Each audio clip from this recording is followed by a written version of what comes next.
Here's your almost weekly reminder that a deepfake is not what a digital twin is. Here's an article about digital twins. You can read the article yourself. Who cares what it says? A digital twin is a data model. It's not a deepfake. It can involve a deepfake, and in a way, a data model is a deepfake of you or any system. But it's marketed as a cool thing, and in a lot of ways, it can be a cool thing. However, Facebook, for instance, probably, allegedly, maybe, already has a digital twin of you. And it's not an avatar that can look and talk like you.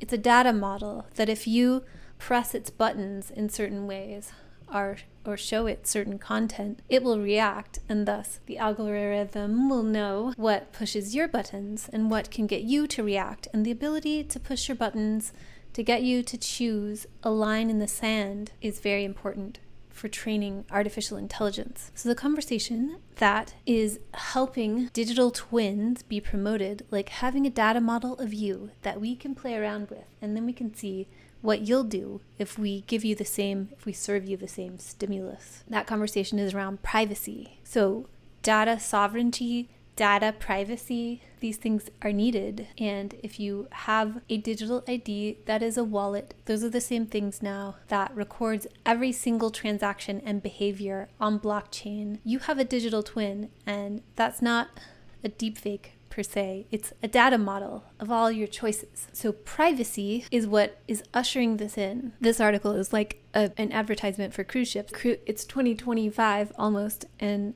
cruise ships now have better Wi-Fi, so you can work from home or quiet vacay on a cruise ship if you want. And this is a free advertisement for Uber. Uber has launched boats in Europe.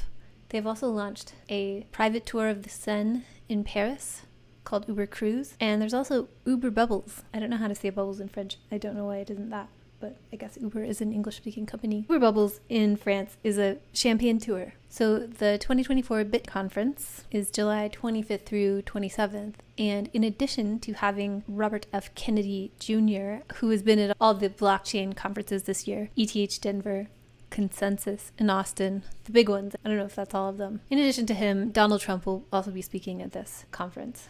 One presidential candidate doesn't really seem to be activating around blockchain. I guess it's just a given that he's down with it, and then the other two are here to help usher in the narrative. Under the guise of free libertarian money is every single thing you do on a permanent record forever. And you can't stop that. You can't go out and protest to stop it. Nothing's going to stop it. That's just going to be your life, and you have to try to stay out of the crosshairs of dependency on institutions who might base their ability or desire to help you out on what's going on in your data, or even like access to certain places or certain types of places. This article is in Time magazine, which tells me that I'm going to freely imagine that there is something else behind this article. So there's a giant Bitcoin farm, some town in Texas. I'm sure they're all over. And I guess the droning of all the fans is making people sick and making people go crazy, which I understand. Bitcoin was brought in as the blockchain poster child in 2008 in coincidence with the housing market crash and the development, the birth of social impact finance. All three things are connected. All three things came into being at the same time. My opinion is that the housing crash is more like the poster child for blockchain and social impact finance. Anyway, blockchain emerges as the poster child, or Bitcoin emerges as the poster child for blockchain. Bitcoin can be completely decentralized because generating new tokens is based on proof of work, which is the most honest way of doing things, or most transparent and the most not dependent on tomfoolery, or the most tomfoolery. Ethereum, on any blockchain thing for the most part, is programmed using Ethereum. Obviously, there are others. Ethereum's just the biggest one. So Ethereum moved in 2018 or something, or maybe more recent. I don't remember the year offhand. From proof of work, which is you have to physically mine the coins for them to come into existence, to proof of stake, which has to do with people who hold a lot of ETH will vouch for the creation of a coin. Anyway, it's much more susceptible to hijinks. And this, I think, let's build a huge loud Bitcoin mining farm, and then let's cover, I'm not saying this is all a centralized conspiracy. I'm just saying it's useful for the narrative, which is the most highly programmable blockchains that can do the most things and that can control the most things are proof of stake or proof of something else. And proof of work is loud and environmentally unfriendly and makes people sick. So that's my tirade about this. I hate it. I would hate to live here. But I think the subtext here is that proof of work, bad. Proof of stake, environmentally friendly and quiet. And then the overlay on that is you can approach the libertarian, free money, free capitalism paradigm if you're doing just blockchain, even though it's slow and then dirty and loud. There's more cybernetic control over things that do not use the proof of work consensus model. This is not a farming convention. It is a convention about a farming simulation game. And the Morning Brew people were scoffing at the idea of Andreessen Horowitz investing in gaming. Gaming is your future. It's their future. It's the Morning Brew guys' future. It's your future. It's everybody's future. Everything is gamified.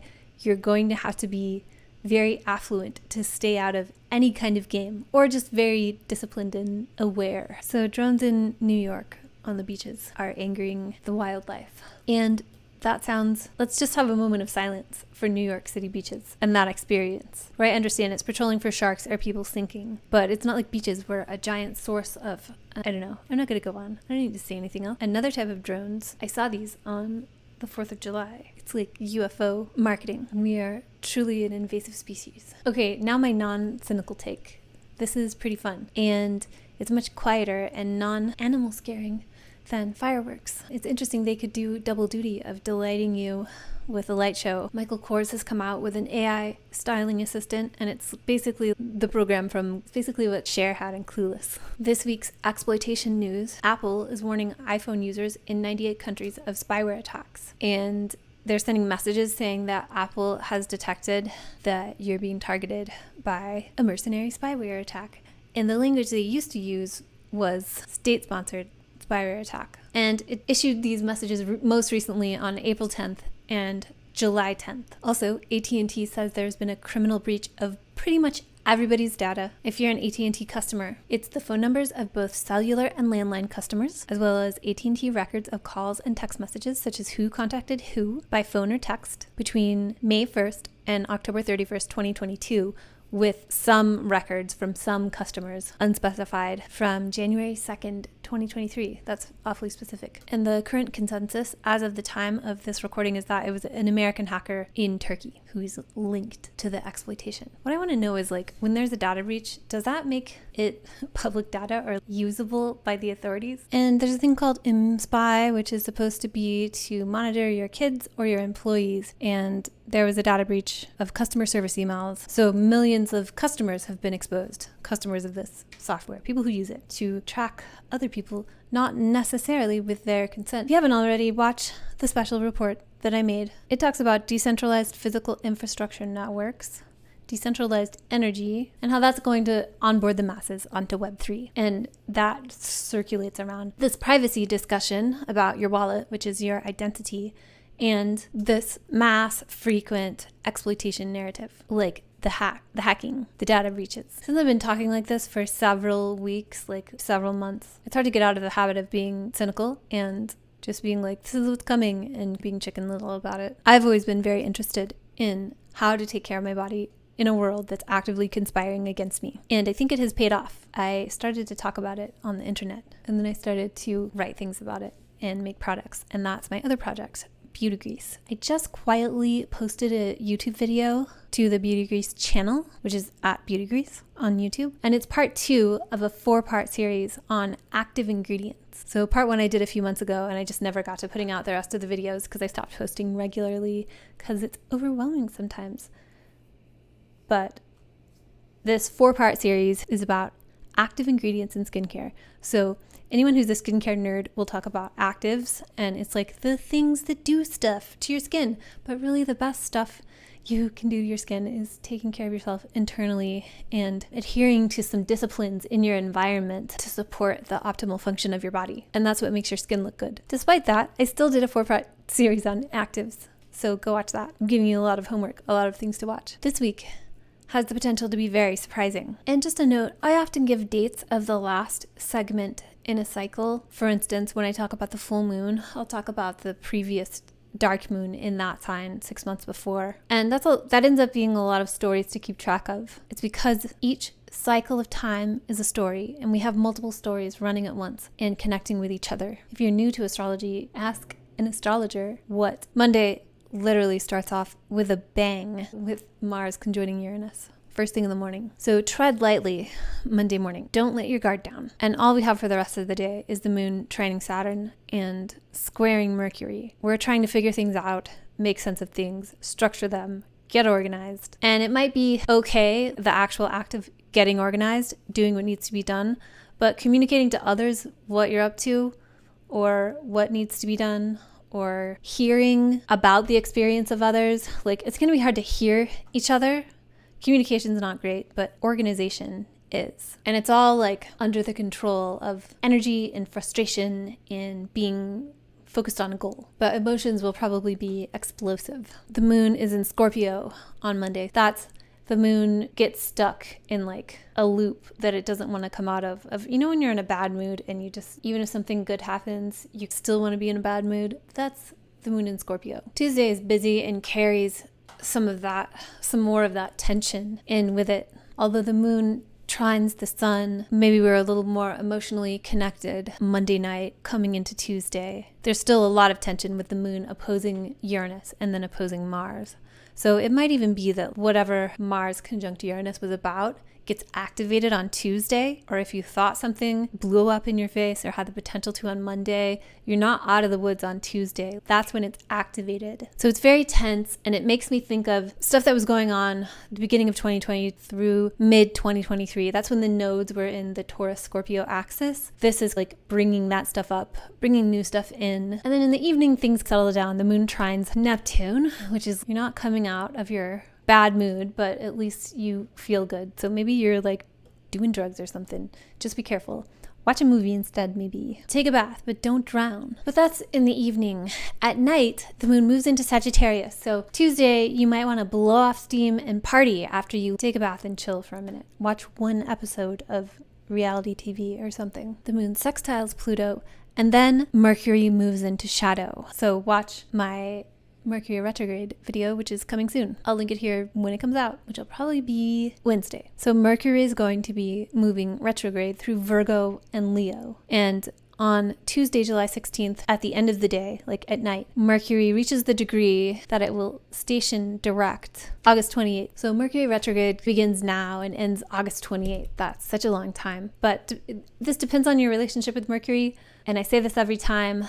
I feel like my relationship with Mercury is such that the shadow period, which is the time Mercury reaches the degree at which it will station direct eventually, from that time until the time Mercury stations retrograde, that's the most retrograde-y part of Mercury's cycle for me. That's when things start. I can see them falling apart. I can see what's coming. When Mercury stations retrograde, it's almost a relief, but don't take that with a grain of salt. This depends on your relationship with Mercury. Wednesday is cute. Applies to a trine with Venus, and that goes exact in the morning. And then all day until the afternoon, it's applying to an opposition with Jupiter. So Wednesday all day is cute. After the opposition with Jupiter, the moon's going to be applying to a square with Saturn. So that'll be less exciting. You might think that you might ride the wave of your optimism Wednesday during the day and make some fun plans at night, and then it's not quite as uplifting and buoyant as you maybe thought during the day. But if you have some things to get done or need to be responsible, Wednesday is cute, uplifting, but go to bed early. Eat a nutritious dinner and go to bed early. Do your chores. So Thursday, early in the morning, is when the moon's square with Saturn in Pisces goes exact. And the day starts out with the sun sextiling Uranus, which happens a few times a year. This is the sun's opening sextile with Uranus, the last point in this new sun-Uranus cycle that began May 13th. That was the sun's conjunction with Uranus. And in the afternoon, the moon trines Mercury. So you want to get those emails done. You have an important conversation to have. If you're having a meeting, it'll probably go fine. And at 12, like in between Thursday night and Friday morning, so like the wee hours of Thursday, the moon squares Neptune. So the moon in Sagittarius squaring Neptune in Pisces.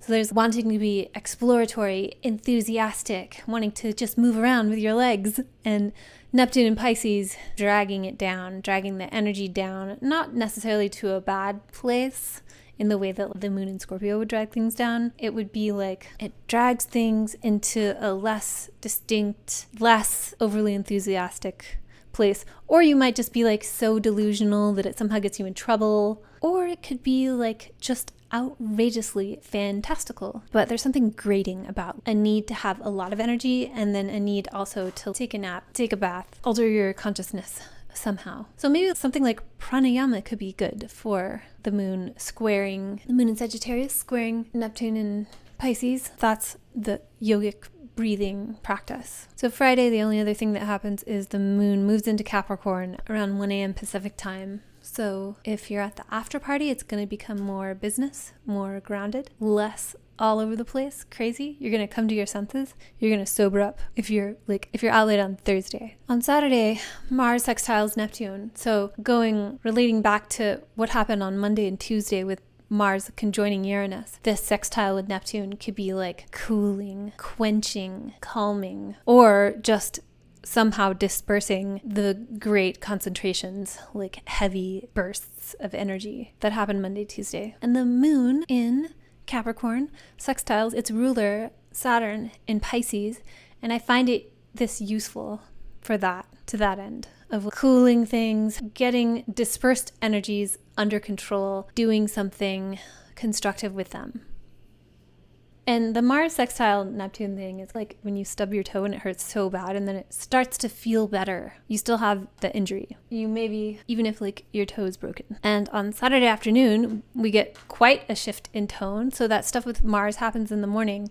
And then Mars moves out of detriment, out of frustration in slow Taurus and into Gemini, where it is much quicker and much more all over the place. Stuff that happened in the beginning of the week, forget all about it. We're onto a new quest. There's a little reverberation at the end of Sunday with the moon trining Uranus. So we're making it useful. We've transmuted the energy into something quicker and more all over the place and more verbal and relational. And we're moving forward.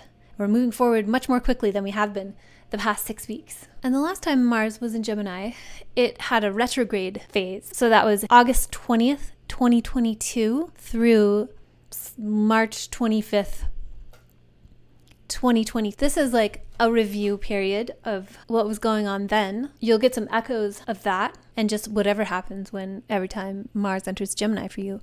If you're following astrology, it can be useful to now take note of what happens during a planetary ingress, the planet's time spent in that sign. Make note of it so that the next time you can start to get a feel for the themes that are happening. And that's a planet entering a house in your chart. That's a planet entering an area of your life, a specific area of your life. And watch my Mars in Gemini video from around that time. Like if you go through my video uploads, you'll see it'll be when I was doing black and white thumbnails. There's a Mars in Gemini video from 2022, 2023. And I think this hacking and exploitation narrative is going to be cranked up. And do watch my special report because that talks about planetary connections from Gemini to Pluto and Aquarius and how that has a lot to do with critical infrastructure. So I think Mars entering Gemini, infrastructure is going to become more critical. If Mars in Gemini is anything, it's critical. A Mars-Mercury signature is critical.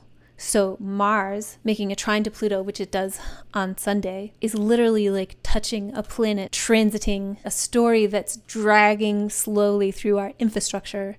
Pluto, Mars, the critic, is going to high-five it, and we'll see what happens. If we don't know about something that happens immediately during that time, we will find out that it happened later. Sunday is a lot. And the last time I said Sunday is a lot, a few weeks ago, I had a very major Sunday. Sunday is a lot. First of all, Saturday is technically the full moon at night because the full moon goes exact 3 a.m. on Sunday morning. It's full moon in Capricorn part 2. We had full moon in Capricorn part 1 on June 21st. So whatever part of your life Capricorn is in your chart, that house it gets like 2 culminations 2 climaxes. You're getting multiple opportunities to build and use energy in this part of your life. And it's the Capricorn part of your life. So it has to do with like business, architecture, organization, responsibility, and doing things within the guidelines. Your ability to follow the rules. The Capricorn part of your chart is where you must follow the rules. You can break with the rules in the Aquarius part of your chart. And so again, the dark moon in Capricorn was January 11th, 2024. So normally it's over about 6 months we get a building of energy of like in that part of your life. And the full moon is like releases it, like things come to fruition. And then you can use that energy until the next dark moon. And so this year in Capricorn, we have 2 full moons. So we get to walk along this giant plateau of Capricorn questing and Capricorn energy. And if you want a timeline for stuff like this, story will conclude, like this chapter in the Capricorn part of your life will conclude during the next dark moon in Capricorn, which is December 30th. And Capricorn it's about building. So what house is Capricorn in your life, and what are you building? Whatever part of your life that is, that's a place you have to build it. You can sometimes knock it all down and start over, but that's a place that benefits from consistent, focused action over time and establishing a foundation for what you want to build and then building it through that consistent, focused action. And then the moon immediately goes into Aquarius. So yay, you did it. Now let's look at the future. Normally these days when the moon moves into Aquarius, it immediately conjoins Pluto. But first, the moon is going to trine Mars. So moon, activator of the zodiac, is coming through to these planets that are about to touch each other, Mars and Pluto. It's going to activate it beforehand. So you might see some foreshadowing, like first thing Sunday morning. So the moon trines Mars and conjoins Pluto. That's all in the morning. Sunday is a great day to wake up early. I hope that you just wake up early naturally without an alarm. But if you set an alarm, it might go well. I normally just ignore alarms. There's a lot of energy around Sunday. Use it. Take advantage of it. Don't just boozy brunch on Sunday. That will get belligerent and angry, maybe argumentative. Mars is in Gemini. Do something constructive. It doesn't have to be work, but make use of this energy. Treat this energy as the energy of Sunday, as a technology. Saturday night might have a little bit of this too. And then so much happens. Venus sextiles Jupiter. The sun trines Neptune.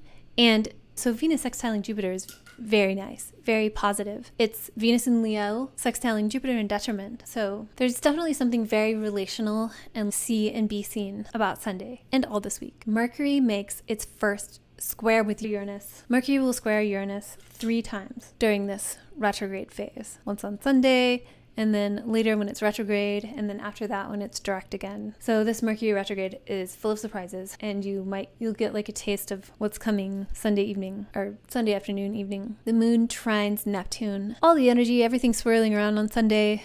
There's also the potential for something to feel transcendent. And it's Mercury's in Leo, about to retrograde through Leo, and this is the sun touching Neptune. There could be something hopeful or just that feels bigger about ourselves, our ability to coordinate, and the image that we're showing to others. It's not necessarily amazing for our vitality, but it's like calming a little bit. It's nice in the midst of this moon trining Mars and Gemini and conjoining Pluto and Aquarius that we have, and Mercury squaring Uranus. It's almost like a calming influence over the day. I feel like it's helpful. Without that, Saturday would be much more jerky and abrupt and maybe full of energy that's hard to wield. It'll still be hard to wield, but maybe in a more relaxing way. And then at the end of the week, Mars trines Pluto. Watch the special report. I think Mars trining Pluto at the end of the week, that's 9 p.m. Pacific time. It's very important to this. The blockchain and decentralization story. The thing that decides, the mechanism that decides whether or not a coin has been created or whether or not a transaction has been done is called consensus. Gemini is the sign of consensus, and Mercury is the merchant and pertains to money. It's not necessarily the things you buy with money, it's the exchange. So this is, and connecting constantly with Pluto in Aquarius, this is blockchain coming. It's smart contracts coming. And I think they'll be coming through a series of critical infrastructure exploitation narratives that start to put us on Web3 versions of our utilities. And In the midst of all this, it's hard to remember that your Wi-Fi is a camera that can see through walls.